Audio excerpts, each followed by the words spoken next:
On March 5th, 1953, Stalin died. The Soviet people didn't find out until the next day. The papers blamed a prolonged illness, cerebral hemorrhage, hypertension, atherosclerosis. The rest was the usual pageantry. Dutiful grief, flowery tributes to the father of nations, the kind of words you choose when you're still afraid of the man you're mourning. The truth was far darker. On February 28th, Stalin hosts his inner circle for one of his notorious all-night dinners. They eat, they drink, then around 4 a.m. they leave. Stalin goes to bed and no one sees him healthy again. The next day, March 1st, he didn't call for his guards. He didn't ring like he always did.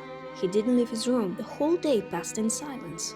Knocking on Stalin's door, uninvited, was a death sentence and nobody was willing to get one. Only in the evening a guard finds him on the floor, paralyzed, unable to speak. He'd been there for hours.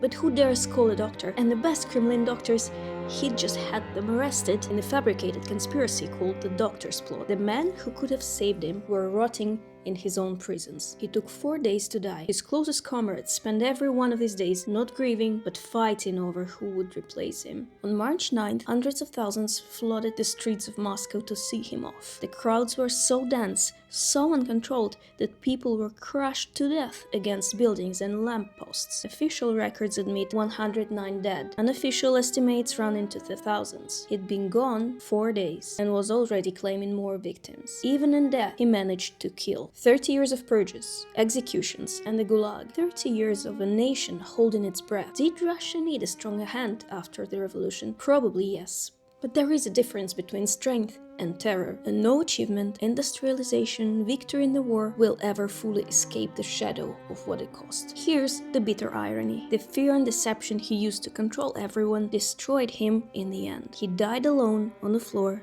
because no one dared help him. The monster was killed by his own shadow.